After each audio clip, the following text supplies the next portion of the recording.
Case dessa semana, mais uma vez agradecendo você, agradecendo também a Asten. Asten que a cada dia que passa, uma conquista a mais para a cidade, né? Conquista da área para fazer triagem e destinação de produtos recicláveis em Bauru, essa mesma Asten que participa da guerra contra o mosquito da dengue. E Asten que é esta associação que agrega e congrega empresários da área, carinhosamente chamada de caçambeiros, né? Mas também está ligada ao transporte.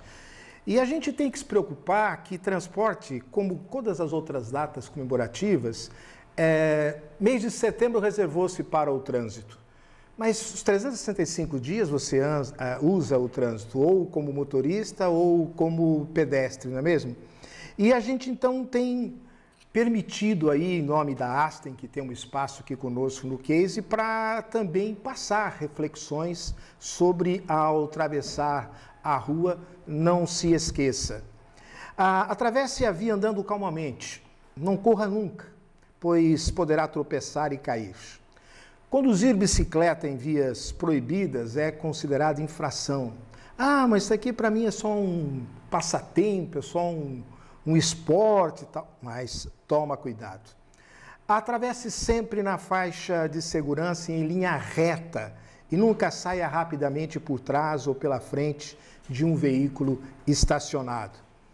Ao descer do ônibus, nunca atravesse a via por trás ou pela frente dele, pois os demais motoristas poderão não perceber sua entrada na via, deixe o ônibus sair, então atravesse com segurança. Ao utilizar o transporte coletivo, somente suba ou desça do veículo quando este estiver devidamente parado. Temos mais informações para o próximo programa. E eu quero também registrar, como toda semana, todo programa, pessoal lá do Botequim Luso Brasileiro, né? Pessoal do Botequim Luso Brasileiro que tem lá o servinho, que é o polivalente. Você acaba encontrando em todas as partes do Botequim Luso Brasileiro, seja na recepção, seja no caixa, seja na cozinha, tá lá o servinho marcando presença, né? Mas é a família Lousada toda que vale, sem dúvida alguma, com toda a sua história, no Botequim Luso Brasileiro, na quadra 10 da Nossa Senhora de Fátima. Porque é a matrona Darcy, é isso? Cuidando da cozinha, o Pico lá, dando aquela cobertura necessária, a Cidinha na parte financeira, econômica, ali do caixa. Olha, é uma família que realmente garante de segunda a sábado o almoço que reúne toda a família de Bauru e região, que passa por ali, que conhece, seja por Marmita, Marmitex ou mesmo do self-service. E a Associação Luso Brasileira, Associação Luso Brasileira que oportuniza a gente, através de uma maneira saudável, através do esporte, diferentes modalidades, ou no relacionamento humano, nos encontros musicais, de dança, de festa, que a Associação Luso Brasileira proporciona a todos nós. Porque agora o espaço está aberto para a Batra, Bauru Transparente. Nós estamos com o segundo turno aí, continua refletindo. E a outra coisa também que a gente quer é que você não reflita sobre política apenas em época de eleição, tá bom? Principalmente depois de sacramentados aqueles que irão nos representar. Por vontade própria sua ou pela maioria, não importa. Eu particularmente fiz o quê? Jornal da Cidade, onde eu trabalho, também me deixaram lá páginas e páginas sobre as eleições. Eu guardei-as todas. Alguns foram eleitos, outros não foram, mas eu guardei todas. Por quê? Porque pretendo, no mandato dessas pessoas, desses nossos representantes, acompanhar o que está acontecendo. Deixo a dica no ar para você também. Enquanto isso, o Moia fala para a gente da Batra sobre reflexão aí de como ser cidadão. Olá, Sérgio. Olá, pessoal do Case. Em ano de eleições, todo cuidado é pouco. O sistema eleitoral brasileiro sempre volta à discussão em anos eleitorais. Obrigatoriedade do voto, o voto distrital, voto nulo, voto de lista fechada, enfim. Quase sempre as discussões ficam à margem daquilo que realmente importa a você, eleitor. Conhecer e estar informado a respeito do que representa o seu voto. Para quem você está votando?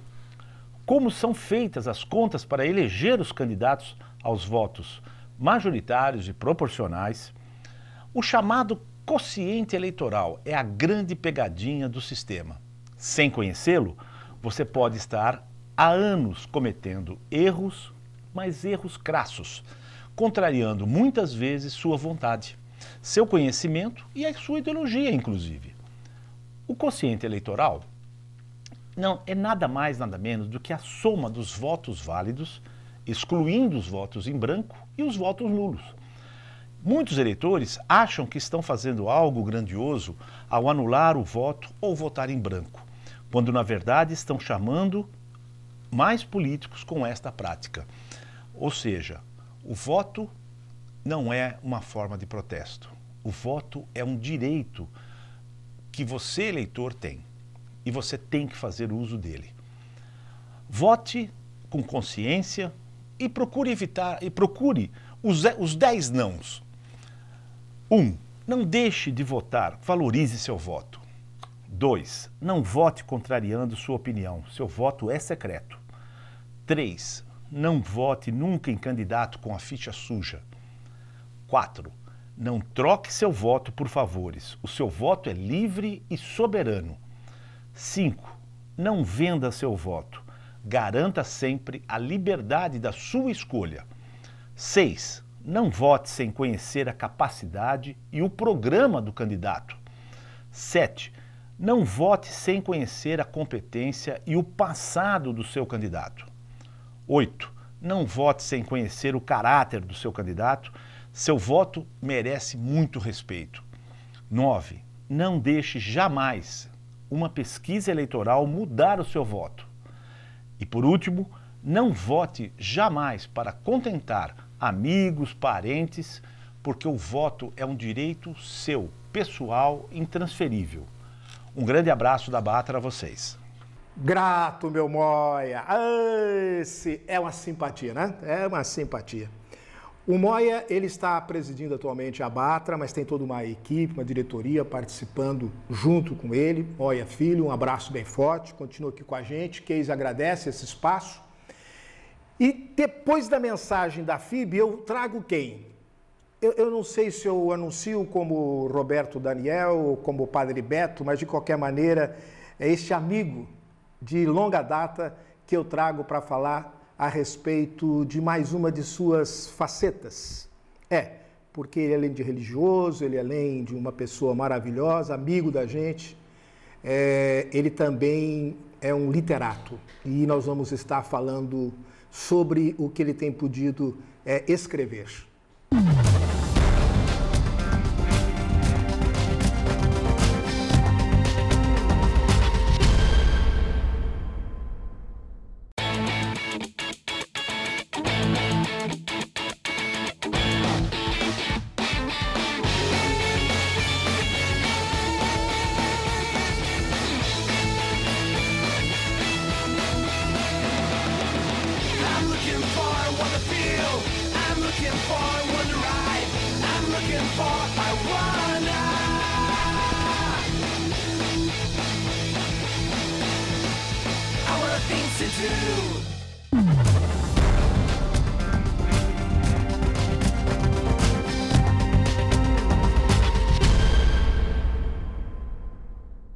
Estamos de volta com o nosso case, Padre Beto aqui com a gente. Beto, seja bem-vindo. Mas esse menino é de amargar, né? Antes de começar o programa, ele falou assim, puxa, depois que participei do jogo, vou participar do case do Sérgio Purini. Você vê que honra minha, né? Não é dele, é a minha. Mas, Beto, brincadeiras à parte, seja bem-vindo como sempre. Me lembro da primeira entrevista que fiz com você do Personalidades, rapaz, no jardim da USC. Faz tempo já, né? Faz tempo, pai. Você estava voltando da Alemanha e a gente já estava conversando. E é interessante como que jardins, educação, tem muito a ver com o Beto, né?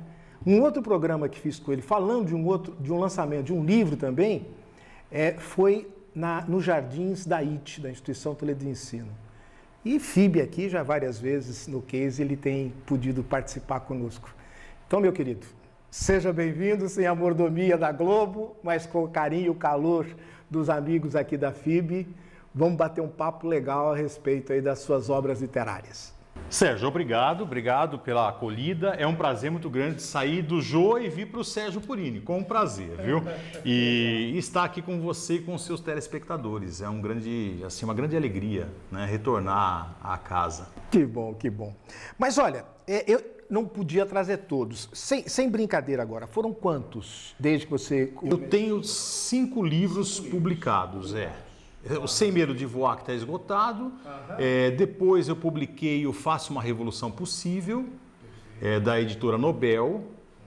Aí depois então veio Um Coração Sábio e Inteligente, que é esse que você tem em mãos, pela editora Ideia.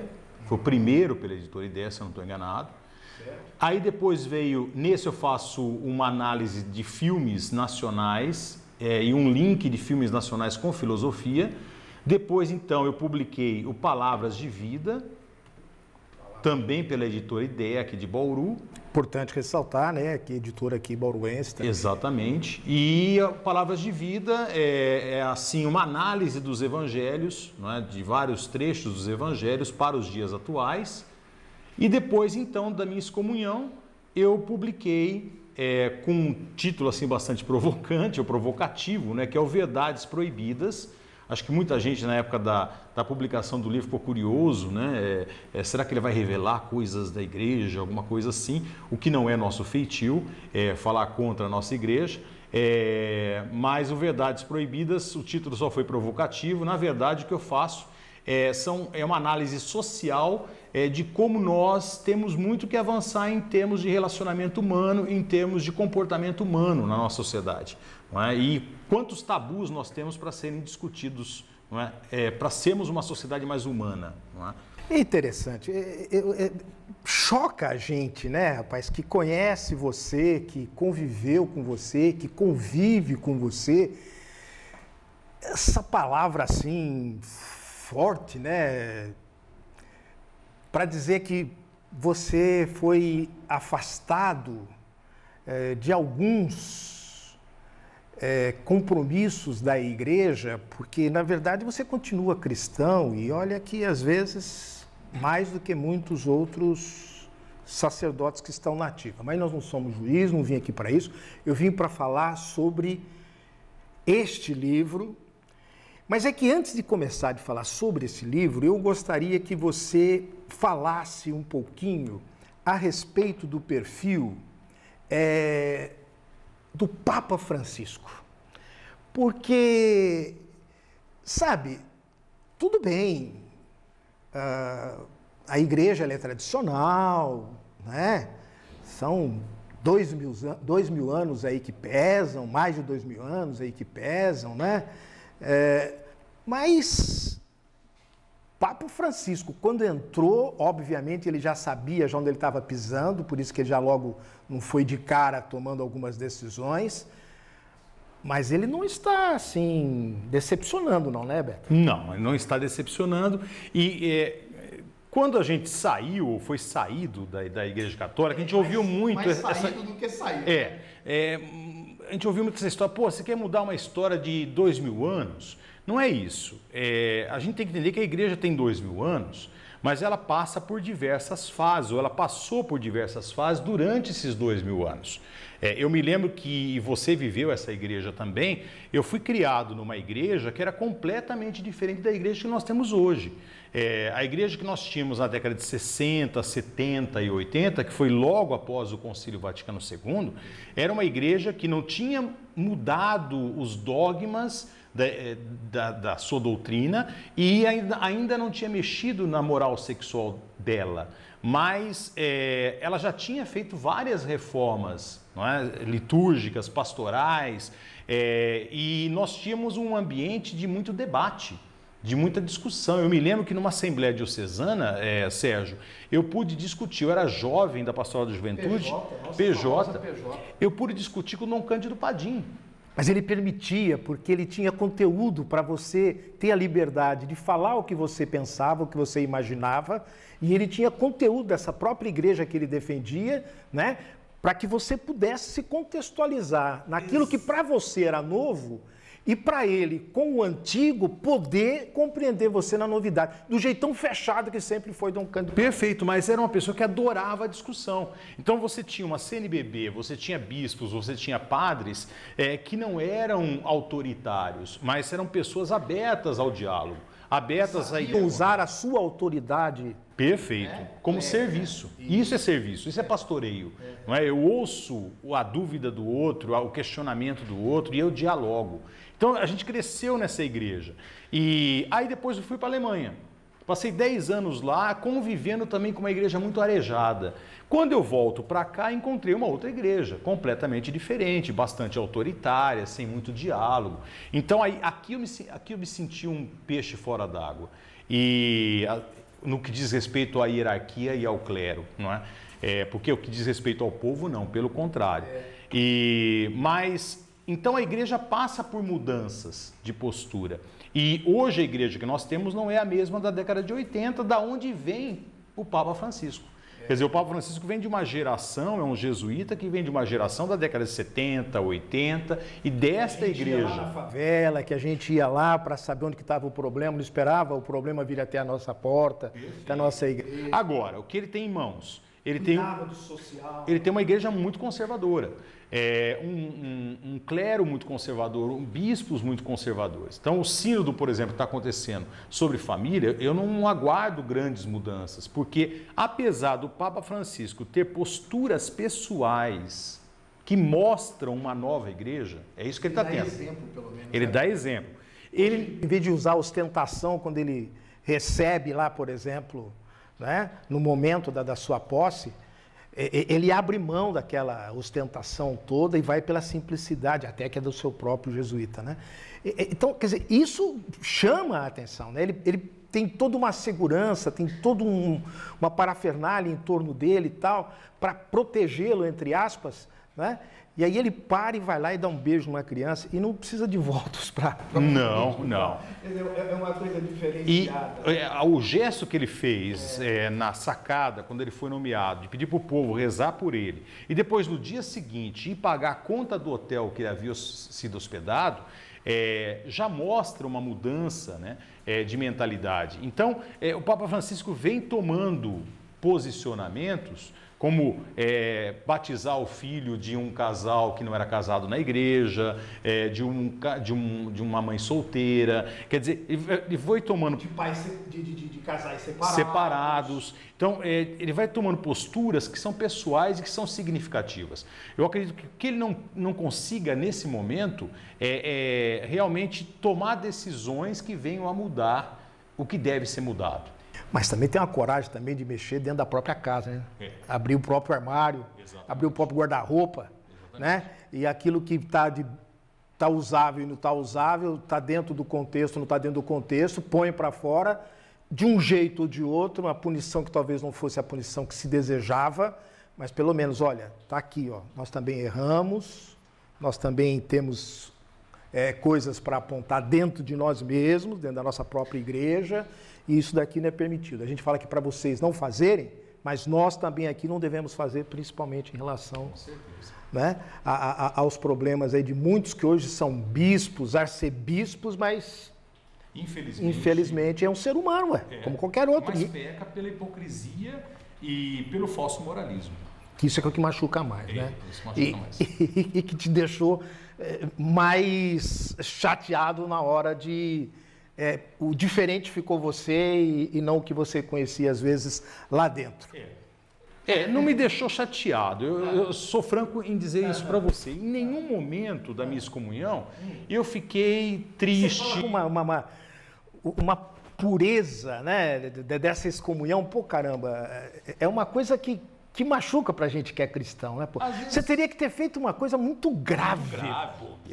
E outra, você me conhece a minha história, conhece meus pais. A minha família é uma família que veio da igreja, sempre foi atuante. Não é? O que eu aprendi com meu pai, o Native? Não é? Eu aprendi com meu pai ser engajado na igreja, é isso que eu aprendi com ele, se interessar pelos problemas das pessoas e, acima de tudo, honestidade. Você conhece meu pai nunca deveu nada a ninguém, nunca contraiu dívidas, ele sendo mecânico de máquina. Então, meu pai, ele soube educar os 2 filhos mantendo uma honestidade muito grande, e passou isso para a gente. Minha mãe, a Maria, por sua vez, foi uma mulher guerreira que a vida foi lhe trazendo situações nas mãos, com uma doença da mãe, depois da sogra e assim por diante, e ela foi agarrando isso, não é? E ensinou para a gente não fugir das situações. Eu só vou citar uma passagem. Quando o Dom Caetano, o bispo, me colocou aquele ultimato, né, de pedir perdão, ou então ele aplicaria o direito canônico, e me deu um prazo. Só que a diocese não respeitou esse prazo, ela foi para a imprensa logo, não é? E minha mãe estava internada no hospital. Eu tinha acabado de internar minha mãe, não é? Ela ia passar por uma cirurgia, não é? E aí eu não queria que ela assistisse aquilo pela televisão. Então eu resolvi ir para o hospital e contar para ela o dilema que eu estava vivendo, não é? Peço perdão, volto atrás, ou então mantenho a minha palavra. Não acredito ter o porquê de pedir perdão, porque isso é importante. Você só pode pedir perdão de uma coisa que você fala, pô, errei, caramba, pô, desculpa, tá, eu errei. Você tocou no ponto. Puxa vida, então eu tenho que pedir perdão, eu tenho que ter essa humildade de pedir perdão. Agora, onde foi que eu errei? O meu perdão seria hipócrita, não é? Ou uma forma de estratégia, de poder, sei lá, e que vai contra a minha índole. Aí eu cheguei para minha mãe e contei tudo para ela. Imagina, a Maria já frágil no leito de hospital e tal. Aí ela olhou para mim assim, prestou bastante atenção com toda a história, olhou para mim e falou assim, Beto, você sabe a educação que você teve, não me abaixa a cabeça. Só. Só. Foi só isso que a Maria falou. Aí você teve a força que você precisava. Acabou, eu saí do hospital, sabe, tranquilo, já tinha conversado com meu irmão também, que é meu único irmão, uma pessoa que eu respeito muito, também tem a mesma educação que a minha, e então eu preferi ficar com a minha consciência, e consciência tranquila, e a verdade é filha do tempo. Eu acho que o tempo vai dizendo, vai mostrando as coisas, não é? E a gente caminhou assim, e eu acho que por isso eu saí com muita tranquilidade.